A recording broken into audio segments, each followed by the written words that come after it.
So, good evening, good evening, good evening. We're back again with the Real Talk podcast. None of this fake talk, fake chitter chat. We talk real facts on this channel. And this is the Real Talk podcast. Big up to everybody in the chat. Make sure you're smashing the likes up, people. If you're watching on playback, do the same. JEZ'S link for his channel is in the description of the video.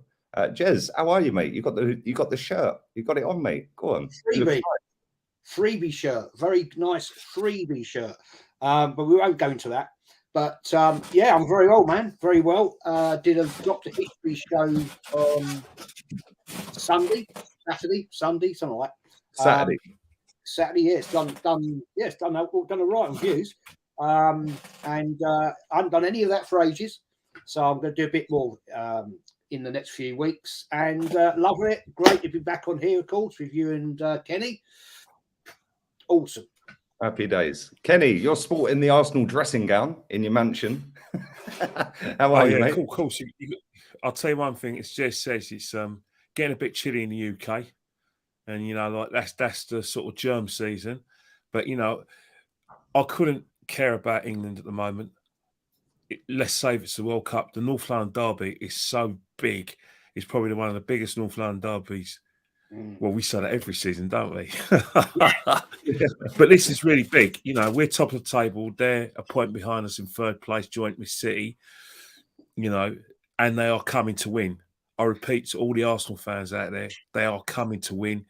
And it's still our biggest game of the season in the calendar. Chelsea are not our rivals, and neither are Man United. It's always Tottenham. Just a little reminder to the you youngsters out there who misguided. Yeah, man, it's funny because this is, in terms of league position, probably the closest it's been for a while. Because last season, I think when we were going into that game, I think we were down near the bottom and they were right up near the top. And then obviously when we did the return fixture at White Hart Lane, it was a case of like I think they were behind us at the time, weren't they? Or were they level and went above us? I can't remember. It was fourth and fifth, pretty much, wasn't it? Yeah. And the seasons before that, I mean, we were down in eighth twice. The season before that, we were sixth and fifth and all of that rubbish. So, yeah, in terms of league position, it's pretty big, isn't it? First versus third. We're obviously the early kickoff as well. So obviously, we could pull a bit of a gap away from Man City before their game, or we could be licking our wounds after they beat us. But before we get into talking about that game, which is obviously the title of the show, it is obviously it's North London Derby week. I want to ask you both. Start with you, Jez. Have you been watching the England international team, and are you watching us against Germany tonight? No, I haven't, mate. International football to me, I've got no time. It doesn't give any interest to me. I'm going to watch it tonight out of pure fascination of what I've heard. That I was talking to guys down my local pub yesterday who were watching the England game against Italy, telling me how crap we were. And I hear this thing that I may be totally wrong in saying this. I heard that Saka was playing at left back. Is that correct? That is correct. Wow. Really? When he took 12 defenders in the squad, he then had Luke Shaw on the bench, who's a left back. Not that I'd want him playing, but then put Saka in at left back. Grealish was benched. Ivan Toney never made the squad for the game the other night. And it's all a bit weird. But yeah, if we lose tonight, I think it could be curtains for Southgate. What do you think, Kenny? Well, the thing about it is that he's the man in possession. You love a bit of international, didn't you? I do watch international football. He's the man in possession, unfortunately, because he is everything England achieved. And I don't know whether you call like a semi-final and getting to a final at home a games you should have won. If you call them achievements, well, they've all been achieved in spite of Southgate. In fact, if you want to talk about the key games, the crunch games, Southgate is the contributory factor to England losing against Croatia in Moscow in the semi-final, and last year against Italy. Both games he sat back, allowed them, but Croatia in 2018 and Italy last year to, run at the national side, have extra bodies in midfield. That was all down to Southgate's negative tactics. And let's face it, England have never recovered from losing the final last year to Italy. And this man, well-meaning, but he's too defensive. You know, he's too rigid with his selections. You know, you don't play, you know, like Saka left wing back. You don't play out of form players because of reputation. You've got to freshen it up. You've got a wealth of, you know, in terms of not in terms of quality, but a wealth of bodies coming through, young players, loads of variety. But you know what's going to catch England out under Southgate? But in general, they don't have a Luka Modric in the midfield or a Kevin De Bruyne, someone who can boss the midfield, and that's under Southgate's tactics. That's going to hurt them in the World Cup, especially with teams that can keep the ball. So for me, I'm just counting the days to the tournament's over and England have a new manager, because he is no longer the right man for the job. Let's face it, he was never the right man for the job. I can say 80% of England fans, even when England were doing well, always had the reservations about the man. The only people that rate Southgate is his friends in the media. That's the only people rate him. Apart from normal fan on the street, no way they're having Southgate. Yeah, 100%, mate. The only job he's ever had in domestic football is, or in league football, is Middlesbrough, and he got them relegated with a record of 29.8% win ratio. he then did the under-21s and then got promoted straight to this. He's just a yes man. That's all it is. He's a yes man, and he dresses smartly. He speaks well, and that's about it. Let's be real, right? You could have plucked any half-sensible manager from the Premier League or around the world in any of the top leagues and said, right, you're in charge of the England team for the Euros and the World Cup. And I reckon we would have won one of them. Yeah, the group we were in that World Cup and the path we had to get to the final, all we had to do is beat Croatia. That was the only hard team we had to get to the final. And he cocked that up. People who sit there and blame Kane for not squaring it, yeah, cool. But we still should have been beating them. And then in the Euros, at Wembley, at the final, that was a poor Italian team that ended up winning that. Let's be real, they weren't great. So if we'd had, say, even Arsene Wenger, who ain't managed a team for years, even he would have won one of them tournaments. Yeah, and that guy won nothing in Europe, ever. I'd even put money on him winning one of them tournaments if he was in charge of them. But I'll sit and watch it tonight. That was the first game I've watched of England since the Euros final. And even that game, the Euros final, I think that was the only game I watched in the Euros. Yeah, it's just boring, man. It's so slow and predictable, especially with England as well. But it's funny because my next door neighbour right opposite is German. So yeah, they moved in back in May, him and his wife. Retired couple, but yeah, he's German. So I'm gonna have to sneak out the building tomorrow if they pump us 3 or 4-0 tonight. But there we go. Anyway, less of that crap. Let's talk about this game, because it is a big game. It is 5 days away. It seems like an eternity since Arsenal last played as well, doesn't it? It's just dragged every time there's internationals. But obviously, Harry Kane played the other night. I'll start with you, Kenny, because you watched the England game the other night. He was pretty poor, wasn't he? Pretty poor, Kane. Saka was anonymous, although playing at left back is not a great idea. Yes, I know he burst on the scene at left back. I'd rather see him up front or like wing in the forward positions, but it's all going to come down to injuries as well, isn't it? Because Thomas Partey came back from international duty whilst playing against Brazil. He'd got done in the warm-up, pulled something in the warm-up and got sent back home. Odegaard played 71 minutes the other night. And yeah, there's a lot of our players that are still at home anyway. So add in the Tottenham players, Lloris pulled out the squad. Harry Kane, like I said, and there's a few others that have played a few minutes here and there. But what do you think, mate? How do you see this game going? We always beat him at home. Is that going to continue? Well, if it's a good question, because, you know, like, injuries have befell both sides. You know, we lost Kieran Tierney with concussion for Scotland against Republic of Ireland. You know, Saka's played out of position, but he's fit. You know, Thomas Partey got injured in warm-up. You know, send him back home as soon as quickly as possible. But, you know, in terms of, like, you know, the way they say form doesn't matter in hobbies, well, in the last few years it has. Home form has mattered, you know. And I think what it is that both teams, when they're playing at home, give that extra because they're playing Tottenham, or at Spurs' ground they're playing Arsenal. So what's happened is that I think the away team finds it very, very intimidating when they not only have players who are 100% at it, if not 100%, 150% at it, and then you've got the crowd who are at it as well. I think both sides have struggled to cope with that. But in terms of this game, it's kind of a fascinating game because, all right, we've won 6 out of 7 games. Spurs are unbeaten, but we're the ground run. We've been playing really good football. We've been attacking in numbers. Defensively, we've been strong. Midfield have been very strong as well. While Spurs, they're just, getting through games, with the exception of the game against Leicester last week, where, Son got his hat-trick, where they took the game away from Leicester. There were still instances where Leicester had a lot of possession. So, thing with Spurs, and that's why they're more dangerous for me than Man United.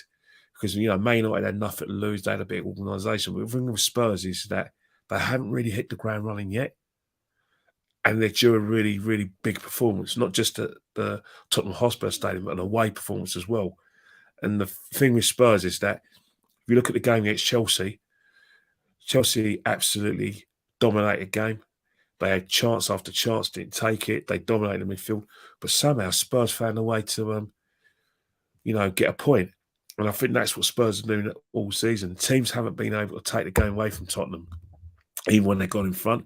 And that is in our in-trays, that we've got to take the game away from Tottenham, start really quickly, but get a couple of goals. Like last season where 3-0 up, took the game away from them. No way back for the Spurs. And I think that's how we're going to beat them. Because even if we go up and we kind of, tee off on our performances and let teams come at us, because even though we've been winning and playing well, teams have had chances against us. There's no doubt about it. With the exception of Bournemouth, were pathetic. And, first 15 minutes at Brentford came at us. I think with this Spurs side, if we let Tottenham do that, they're going to, we may have our backside smacked, with 6 of the best, because they got that quality. You've got Son, Kane. Son coming to the full now. Kane's a great player. Kulusevski's a good finding. And they've got Perisic, who can play at right wing back. And they got my guy Kulusevski. So you can't take it for granted. You can't rest. Richarlison, I forgot about Richarlison. You can't rest against his side. Against Ghana as well. Mm-hmm. So you can't rest again. He's had a good start to the season, hasn't he? Yeah. This is go on. Mm. No, so all I'm saying is that we can't. If Spurs go in half time 1-0 down, that wouldn't bother them too much, because they're very confident with the quality they have and the options they have from the bench to just come and get something. Let me tell you something now. Spurs are coming to win. They're not coming for a point. They're coming to lay down a marker. Mate, I agree. Like they're going to sit back and do what they've done all season, sit back and counter. And even that Leicester game, I watched that Leicester game. Leicester could have been 3 or 4 goals to 2 at half time. Could have been 4-2, 3-2. They should be winning the game. And then second half, bang, bang, bang, Son scores a hat-trick, which just totally killed him off. But Jez, what do you think of it, mate? What are your thoughts on the game? Oh, mate, I'll tell you what, I'm already nervous. I'm already nervous about this one. I always get nervous for the NLDs, but it's going to be a massive game, massive. And we always know Kane likes to turn up against us. We are at home. I saw quite a good comment there a minute ago that we haven't yet played Conte Spurs at our place. So I'm my head tells me 2-2 result. My heart tells me 3-1. Which one do I believe? I don't know. But I swear I'm so nervous about. I don't know what it is. I'm so nervous about this game. Maybe because we are currently in first spot and they're in third spot. So it's a huge game to me, this. And I was chatting to a couple of guys yesterday down, I went out for a drink, and they're both Spurs fans, nice fellas. And they were saying, what do you think about it? What do you think? And I said, can't call it. And they were exactly the same. exactly the same opinion. And I am looking forward to the game with much anticipation, but man, I am nervous about it. Seriously. The thing is, there's so many different matchups as well, and I mean, even now, there's going to be games tonight and tomorrow, I think, in this Nations League rubbish.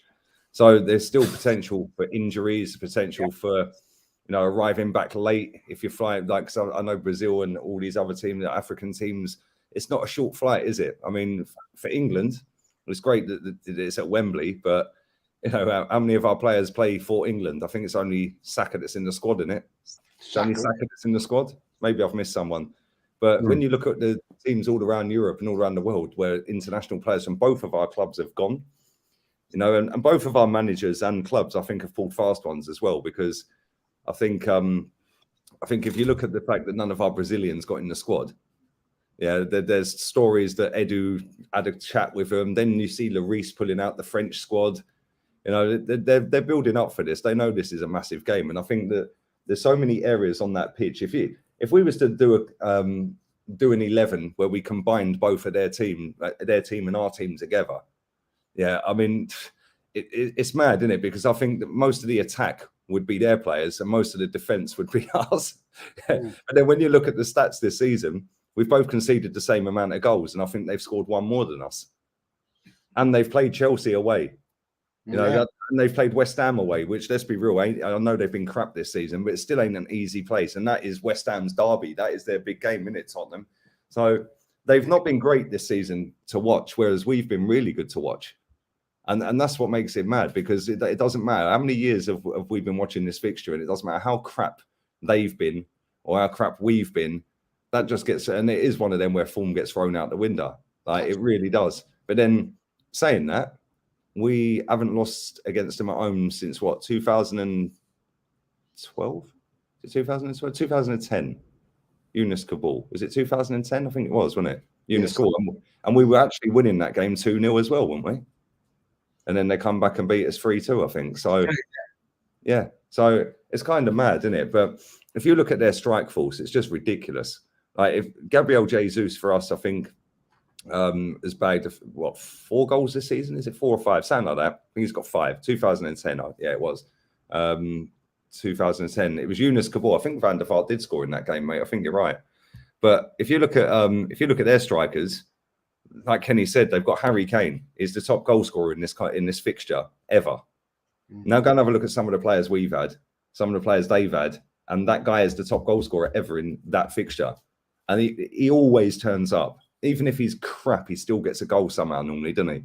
And then you look at their wingers, they could either go with Son or they could go with Richarlison. Well, both of them turn up against Arsenal. They play well. I know Son didn't in the last fixture at home. None of their team did, to be fair. But Son does very well against Arsenal. And so does Richarlison, albeit for Everton. But Richarlison normally does pretty well against us.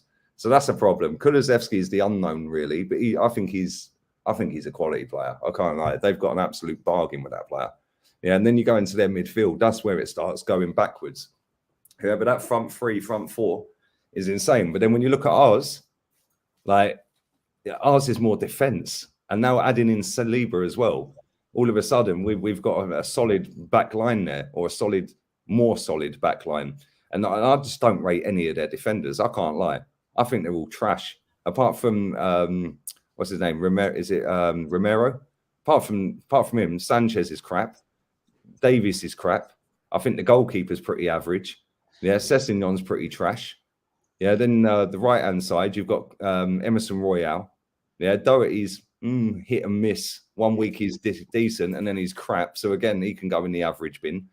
Yeah, and then you look at ours. Ours is actually pretty decent defensively, isn't it? Our goalkeeper, I think, is decent. Yeah, Gabriel is all right. Eric Dyer's another one as well. Eric Dyer's probably been their best centre-back for about the last 12 months, or pretty much since Conte's been there. And I don't know. It's either going to be a classic or it's going to be a bore fest. That's how I see it. It's either going to. Man said Lloris is not average, bro. He is bang average. Real talk. I think he's bang average. Yeah. Before you mention the World Cup, I know you watch me all the time, so big up to you. Before you mention the World Cup, bro, I could stand in goal for France and win a World Cup. Like, real talk, it ain't difficult. Nobody challenges them. but I think he's shit, really, if I'm honest. But yeah, it's either going to be a classic, or it is going to be just a bore fest with them just camping, parking the bus, 5 at the back, trying to hit us on the counter, and then because we're at home, eventually we've got to go for it. Yeah, and eventually they might sting us 1-0, 2-1, or it'll be a draw, or it's just going to be a mad game where it's just going to be they can't defend properly and give up loads of opportunities, which they did against Leicester and all the other teams I've watched. And that's where we have to, like you said earlier, Kenny, that's where we have to be ruthless. If we get opportunities, I don't want to see Martinelli missing from 6 yards like the other day. No. Yeah, I want to see that in the back of the net. That should be the goal the other night. And to be fair, it didn't count for nothing because we beat Brentford comfortable. But in that game, you got to bury that, because if Kane gets that, it's in the back of the net. Yeah, real talk. That's in the back of the net. But who do you think's the danger man, Jez, for them? I know, like, let's take Kane out of the equation for a second. Richarlison. Do you think he'll start over Son? Son is also, if Son starts, mate, we're in trouble, because the fact what he did against Leicester, you could see that guy was angry, he was hungry, and he really wanted it. And he will be up again if he starts on Saturday. I think he probably will. Then we've got to be really on our game, seriously on our game. And if Ben White's there, oh dear. You know, this, going back to what you were just saying in your chat there, I can see this league being an absolute epic game. Arsenal are out to prove themselves. This is their second biggest test of the season. Tottenham, being Tottenham in third spot, want to take Arsenal down. It's going to be an absolute, oh man, it's the atmosphere at the Emirates is going to be something else. Seriously. And I'm seriously looking forward to this, because this is going to be, I think, an iconic North London derby. Seriously. If we've got Son starting and Kane, which we know will, we've got to be very careful. They're going to come at us straight out the blocks. Arsenal have got to go at them straight out the blocks. I rate our defence better than their defence, but I rate their strike force better than our strike force, because Jesus is great, Martinelli is great, but if they don't turn up on that day, or if they don't get the right balls from our midfield, we're in trouble. Now we know that Xhaka, we all rated him as man of the match in the last game. He has got a massive job in this game. He has got to turn up and not do anything bloody stupid. That's what worries me. That is what worries me. It's going to be an intense game. It's going to be very intense. Jesus is one game away from a ban. Yeah. If he gets booked, he misses Liverpool. Yeah, we can't afford that. We cannot afford it. Because then we've got the backup of Eddie Nketiah, nah. You know, that puts massive pressure. I understand. I'm led to believe that Partey is going to be always fit and ready to play. That's what I hear. So that's a massive bonus.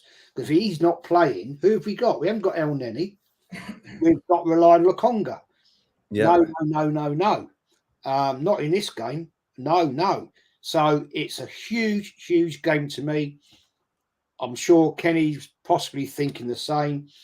I think it's going to be an epic. I really am buzzing about this game. And I know it's only a Monday evening, but I am buzzing already. So I can't wait for it to go, honestly. Well, what about you, Kenny? Who do you think's the main man for them? Obviously, like I said, everyone's going to say Kane and all of that, but you have to say Harry Kane, because you know he's always up for those sort of games. You've got to say Song, but it's getting a ball to them there. They got a different dimension. You got to watch that right hand side of Spurs, because you know he's got Perisic playing at right wing back, and then he's got Kulusevski being part of that run front three. Either one of them, either one of the things that Perisic is going to do, he's going to overlap down that right hand side. So it's going to be very, very difficult for Martinelli if Spurs get control of that game. It's also going to be difficult for either Kieran or Zinchenko, because in terms of defensively, you probably prefer to play Kieran there rather than Zinchenko. Although I think Zinchenko will play, because my biggest worry about Zinchenko is that we have to be on the front foot. We have to be dominating and trying to get that extra body in midfield to give Spurs something to defend. Because if we play cautiously and worry about Perisic and Kulusevski, then from what I've seen with Zinchenko, defensively, not clever. He's not clever at all. He's not as clever defensively as Kieran Tierney, and not as direct. But if we're and Kenny's off. He's disappeared. He's frozen. His internet's got gremlins. He is gone. Control the game. He's back. It's that piano in the background. That's what does it. Yeah. No, it's me. It's me. No, sorry. Go on, mate. What were you saying? Yeah. Go on. So basically, what I've been saying is that those are the areas that really scare me in terms of that right hand side. Mm-hmm. And we've got to get our personnel right. But that's why it's imperative that we're on the front foot. Last thing you want to do is allow Spurs to get any joy down that side, because I think that's where they're going to be really strong. And then what will happen is that the thing with Kulusevski and Perisic is Perisic will put the crosses in, but Kulusevski will cut in and then look up, and that's when you know for a fact Kane's going to come for the ball. Song is control. If we can control that like midfield and be on the front foot, then what happens is that Spurs won't have that impetus. But if we're like placid or we run out of gas, that's why I think Spurs win the game. Because I'll tell you one thing as well, we've got to be disciplined as well. But the problem is, you're talking about discipline, but at North London Derby, you won't accept anything else but 100% grit, determination and fight from Jesus. So he's going to get booked. Mate, I agree. I think he will get booked. I think he's going to get booked. He's going to get booked. I don't know how many bookings he's on this season, but he picks up a yellow card pretty much every week, Xhaka. So if anyone in the chat knows how many he's on, I can't imagine he's that far away from 5 himself. I think he's on 4, isn't he? Yeah, bit. I think he's on about. I don't know how many he's on, but the fact is that you want Jesus to show passion, because the day he's going to be up against he's either going to be against Dyer and Romero. Dyer is he's a cute player, a dirty player, cute. Romero's, he's got that South American glint in his eye as well. But if we are going to sort of attack Spurs, we've got to go down Sanchez's side, because Sanchez has got a lot of pace, but he loves to leave the ball back, let the ball bounce. Every time he lets the ball bounce and he's on a turn, he's very vulnerable. Look what he did against Leicester, 2 weeks ago, last week, where he gave away the penalty. Remember what he did against Ramsey at Wembley when he tried to head the ball back to Lloris, and he actually headed it into the turf, and Ramsey went away. So he's got a mistake in him. He always relies on his pace to get him out of trouble. So that's a player that Arsenal got to try and attack. So these are the areas where I think tactically both managers will be looking to try and exploit Tottenham. But I think in terms of Spurs, Conte, he'll be happy if they come in 0-0 or drawing, because he'll be very confident of them getting a chance to see if they can nick the game. That's all he's coming for. He's come to win, but he's not going to be expansive. He's coming to nick something, at the end of the game. But don't think for 1 minute they're going to aggression, but they're going to be very confident in the quality they have. As you say, they're defensively. You look at the names; they're not all that blah blah. But one thing is that they got their mates to get them out of trouble, haven't they? Yeah. Yeah, see that's the thing. It's like you said go down Sanchez's side, Sanchez and Royale. That is a massive, massive plus for us if they both play because that Emerson Royale, I don't know how he's even made it as a footballer. He is rubbish, absolutely rubbish. Yeah, and Davinson Sanchez has got the bozo gene that Gabriel has. Like at any point in the game, he can just go, fuck it, I'm just gonna give a penalty or a free kick or do something stupid and not track a runner or just kick someone, which then leads to a free kick, which then leads to a knockdown and bosh that's in the back of the net. I feel that Gabriel for us has similar, although I do think he's a better defender than Davinson Sanchez. Yeah, and I think that he's got a better partner next to him, Gabriel, because we're going to have Saliba in there. Yeah, whereas they're going to probably go free at the back, and somebody in the chat said that Ben Davies is out injured. There you go. Paul Ferguson said that. So it'd be Romero, Dyer, and Lenglet. I don't think that's going to be the back three, mate. I think Davinson Sanchez will start. Yeah, Davinson Sanchez started against Leicester. Yeah, and he's played a few games this season from what I've seen. So I think he'll be starting. Yeah, another Spurs fan in here says Sanchez not starting. It'll be Romero. I'm not convinced, bro. Listen, you know Spurs better than I do, but if you're going to go with a back three and Ben Davies is injured, then I think everyone's going to shuffle over one, and Davinson Sanchez still gets in the team because he's going to want a little bit more experience of Premier League football and North London derbies in that team. So if Ben Davies is out, you're going to have Dyer in there. I don't think he'll throw Lenglet in there. Yeah, and if he does, cheers, because he ain't all that.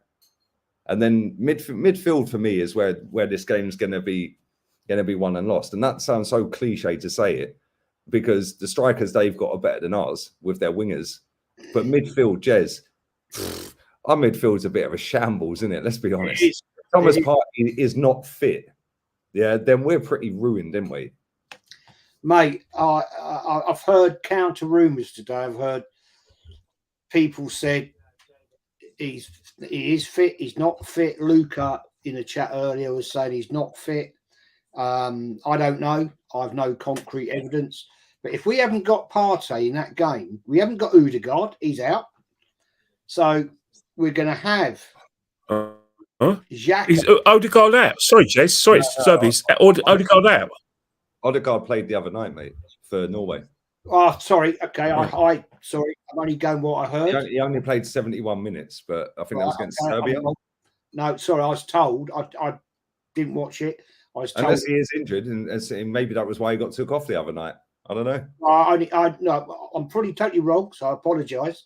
I heard that's what happened. But yeah, we got Odegaard, we got Xhaka.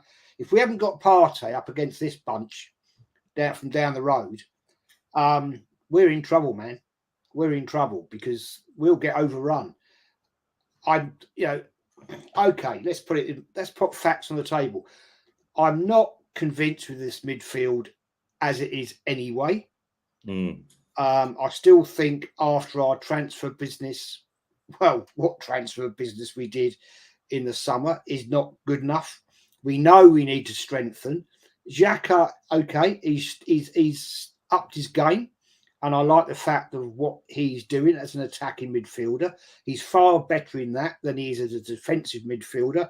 I think he gets tangled up, gets in trouble, and causes all kinds of chaos to the team. But I'm hoping Partey is fit and well to go. But if we're not, mate, we're going to have some serious problems there. I don't think Lokonga is good enough yet to be in that midfield. So who else do we play? Are we going to pick out some 17-year-old from the academy and do another dance like we did against Brentford? To me, that was just a piss take. Anyway, Be careful, Jez. All the top gooners and super fans will be on your case, mate. You can't say that. You're negative and toxic. I get told I'm negative and toxic anyway, so does it really matter? And I really don't care. So I'm really not that bothered about it. It happens. We get it on here. We get it on my show. We get it on other shows. So it doesn't happen. Who cares? It's our opinions, and we're entitled to it. So there we are. Yeah. Anyway, get back to the point, Lee. Sorry, waffling. Yeah, we need our best midfield on Saturday. I tell you, I don't know what it is, guys. Lee, Kenny, chat. For some reason, so early in the week, I'm already nervous and buzzing. I don't know. I normally on a Thursday, if it's a Saturday game, that's when I start to think, oh, Christ, we got Tottenham. Oh, wow. I don't know what it is, guys, but right now, right today, I am already nervous. Really nervous. Kenny, what do you what obviously you're going to be at the game and you've been to many along the years of this fixture. That midfield that we're going to potentially have, let's assume that Thomas Partey is fit. I'm not convinced. Yeah, he shouldn't have been called up for Ghana in the first place. Arsenal should have stamped their authority and said, bollocks, he ain't going. And then he was about to start the game against Brazil and then felt something go in the warm-up. So now they've flown him all the way back from, I think it was played in Brazil, wasn't it? So he's flown all the way out to Brazil just for what? Arsenal shouldn't have let him go. Yeah, and I know they can get in trouble for stopping a player and all that, but you have to be a lot smarter with that and tell the player, to pull out. So now he's being assessed. If he's not 100% fit, we know that this manager has a track record of playing him anyway. I mean, in this fixture a few years ago, he threw him back on the pitch while he was injured. Yeah, you remember? Yeah, managers like Jose, Pep, and Mikel. It was played in France. It was Brazil. Sorry, it was Brazil versus Ghana in France. What a random place to play that. They're freaks, though. Coaches like that are freaks. They're very much about 11 against. Remember Mourinho when the physio Eva Canary went in the field. He was angry because all he cared about was that Chelsea were going to be down to 9 against 11. He wasn't bothered about a player needing treatment. So that they're just freaks like that. But in terms of Thomas Partey, he has to play.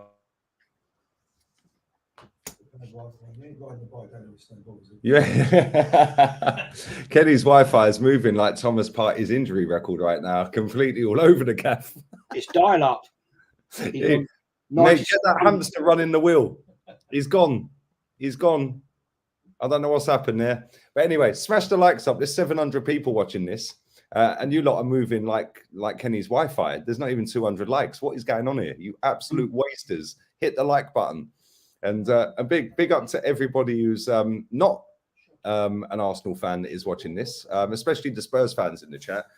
Just to divert your attention as well, JEZ'S channel link is in the description of the video, Arsenal history and more. And in about 12 minutes or so, I'll be live with Dan Potts. So we're going to be talking about the game as well. We're going to be talking about quite a lot as well, just football in general. Tomorrow, I'll be back on here with rants and bants. That's always drama and jokes and fun and games. And we just literally rip everyone. So make sure you come and check that. And then I'll be on with Terry. I need to confirm what time. So yeah, busy week coming up. And Kenny's back. Go on, Kenny. Sorry about. I apologise. This is back to the bad old days. With your Wi-Fi is moving like Partey's injury record, mate. I'll tell you one thing. I am absolutely annoyed. I've had a perfect record this season, and for 18 months I've got this new laptop, and this nonsense keeps on happening. It's this bloody weather. But as I said before, a midfield, a North London derby without Thomas Partey in midfield is a disaster for us, especially against a very good team like Spurs. Especially it's a team that is going to defend really well. And, they're going to be trying to get more outnumbers in midfield and getting there, using their front three as, to try and attack our defence. Because as solid as we are, we're still going to need a lot of protection from our midfield. Look how we play against Bournemouth in Brentford, even though, we won the game comfortably eventually. Look how solid we looked. We looked like impenetrable, you know what I mean? With that. Now you look at Spurs, better players, better coach. If Thomas Partey isn't playing, they'll be licking their lips. So yeah, I'll be gutted if he isn't playing. I'll try and big up Albert as much as I can, but you know, there's a difference between a comfortable win and a draw. That's how much. Mate, the thing is, I think he's a very good player. Yeah, but I think the way that our fans hyped him up is just. But they do this, and they're so desperate to hype up any player that Mikel Arteta signs because they fancy Mikel Arteta. They fancy everything about him. Yeah, but I think that he needs a loan. That is one player that we should be loaning out. You know, how can this manager, real talk, loan out William Saliba for 3 years, but then have Sambi Lokonga playing games at this football club when he's nowhere near ready? That makes no sense to me. Yeah, they're both very similar ages. Yeah, and one is so far ahead of his time than the other one. Yeah, Saliba should have been starting games when we signed him. He was that good. He was better than Holding, better than Chambers, better than Kolasinac, better than Socrates, all these other players. But then we go and sign Sambi Lokonga, and now he is the guy that is going to come in to replace Partey if Partey is injured, because Mohamed El Neni, who shouldn't be here, by the way, who's been here 7 years, has signed a new contract to be here under this manager for another year, and is basically the midfield version of Rob Holding. He's just a happy to be here cheerleader. But now he's injured, and it's amazing how many of our players, I see this the other day, I think Ben White had a calf strain or calf injury. I think Zinchenko had the same. I think Odegaard was struggling with a calf. Why are so many of our players getting calf injuries? I think like every single player I've seen get injured in the last couple of weeks for us, or there's stories of their injuries, it's always a calf injury. What are they doing in training to constantly get calf strains? Like it just seems weird to me, man. And this has been an ongoing thing since when Wenger was here. Yeah. Like it's not just a new thing. Sorry, cut in. But no, go on, mate. Go on. If I've played a bit of football, I've done a lot of sport. You only get calf injuries if the surface is too hard. Simple, you know what I mean? Or you're not wearing the right footwear, or it's like overexertion. You know, especially in matches, because I know, some coaches they have a great emphasis on rest, and and saving like I said, all your energy for the match. While some coaches, especially our foreign countries, they like to train players 3 or 4 times, a day, and then they get in a match, they expect them to be fitter. But what happens is there's a tail off towards the end of the season. So it's got to be like the surfaces, because calf injuries just don't happen by accident. It has to be, like the impact injury of the either the footwear you're wearing during a match, or just the pitch. What sort of texture is the grass, or how heavy the pitches are. I think that you're totally right, Kenny. I was once told when I was doing my amateur refereeing, man, is that you have to wear the right footwear in the right time of year, because when the amateur football season started in August, the ground was rock hard, especially around certain parts of the country. If you wore studs, you're going to turn ankles, you're going to get calf strains. So you had to wear spongy type trainers. Yeah, obviously, because if you were trying to run on a rock hard pitch with studs, that's why I used to see amateur footballers always getting injured in a game, because the studs can't penetrate the ground, and so you're trying to balance. It's a bit, how can I say, a bit like ice skating. If you haven't got the right footwear, you're going to cause some serious damage to your feet and your ankles and your calves. And I think you're totally right. I think that's where all these injuries and calf strains and pulled muscles and knee injuries come from. It's got to be down to the training ground. Yeah, it's 100%, 100%, mate. It happens every season. It's not like it's just a new thing. It's been going on for a decade. Well, you wouldn't play tennis with football boots on, would you? You wouldn't play tennis in flip-flops either. No. Or sliders. You've got to have the right footwear on. And I think a lot of this is just purely down to wrong ground preparation, totally wrong, and the fact that they're just not set up in the right way. And this is such an amateur problem. And I just don't get why this happens at a big football club. Seriously, don't get it. Yeah, mate, this is a good comment from Mr. Waffle as well. That's why England stopped training at Colney. Players complained how hard the surface was. Maybe that's it then. I've played on Colney, and I could tell you categorically, the pitches are beautiful. There's one pitch, the main pitch we used to call Wembley, and it was just like a carpet, during, from about September up until, how I say it, towards March. But afterwards, when you played on it, it got a bit harder because of the wear and tear. But I think now, what Arsenal do now is that they have the groundsman. Well, God bless his soul, he's no longer with us, but basically they wanted to prepare the pitches at the training ground, same dimensions, same texture as it is at the Highbury and then the Emirates. So there was, Kenny, sorry to cut you off. It's funny you saying that, right? Because Arsenal own a company. I don't know if they still own it, but they own a company where they would sell some of the grass. So I remember knocking on somebody's door years and years and years ago, and he was a Chelsea fan, right? But he was chatting to me, booked an appointment for Windows and all of that. But his brother, also a Chelsea fan, worked at Colney. He was one of the staff for the greenkeeping and all of that, keeping the grass nice and that. And every time there was a problem with one of the training ground pitches, they had a big load of rubble over in the corner, and they'd go and patch it all up and all of that, yeah? Well, that got Arsenal thinking, and they made a business out of it. I don't know if they still own it. I don't know if they've sold it, but they were actually selling turf. Arsenal sold turf for a long, long time. I don't know if they still do that. But he was saying to me that his brother's job basically was just to make sure the training ground pitches were super immaculate. If there was a little, when you get the stud marks and all that, he had to go around there every morning before the players come and make sure that there was no stud marks in the grass. It had to be like you could eat your dinner off of it. And to do that is not easy because you have to go and get rubble from the corner. And they had tons of rubble piled up. They don't anymore, I don't think. They had tons of rubble and grass and offcuts and all of that. You had to go and put in all these holes every day. But then that started a business. Arsenal was selling turf for years. I don't know if they still do, like I said. That was maybe 6-7 years ago, 10 years ago, something like that. I spoke to him. But they were selling turf.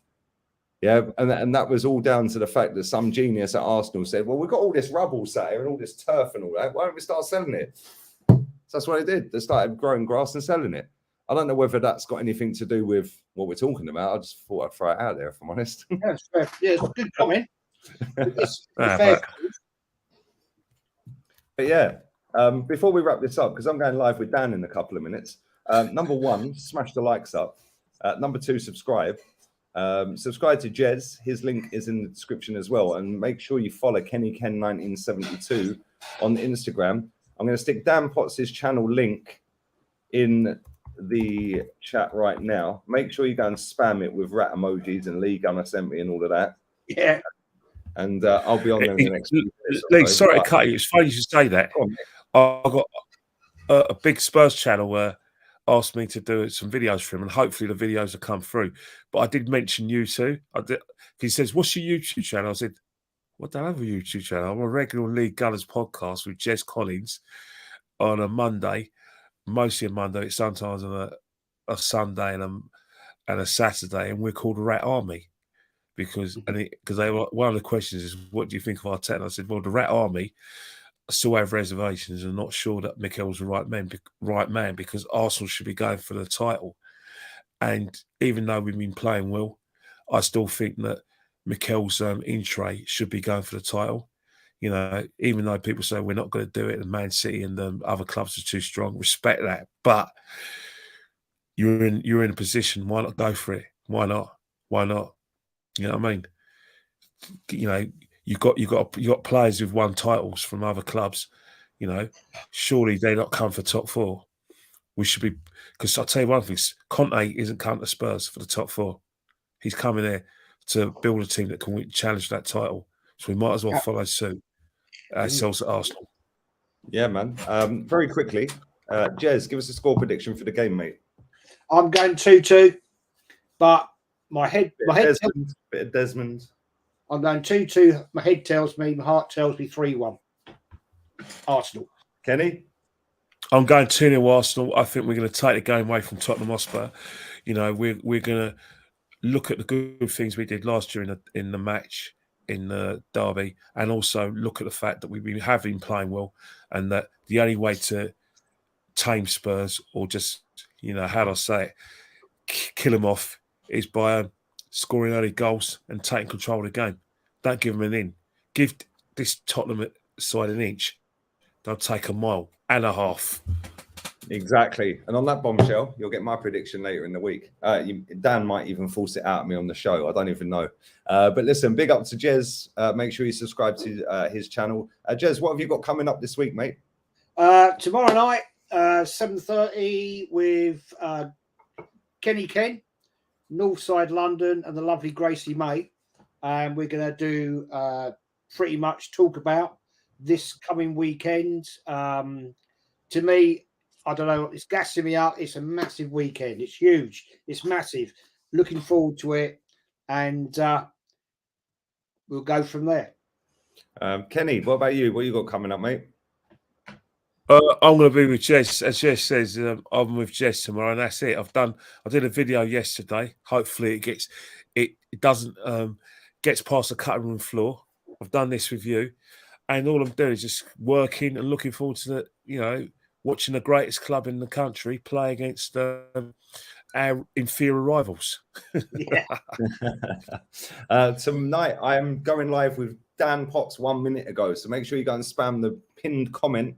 Go and spam it with rat emojis Lee Gunner sent me. Me and Dan Potts will be going live any minute now. I'm going to go toilet break quickly, and then I'm straight on there. Tomorrow, I'm back with rants at 6 p.m. Spanish time, 5 p.m. UK time. Need to double check with Terry what time I'm on with him. Hopefully at a time perfect. And yeah, man, plenty of content to come this week. And we're out of here, people.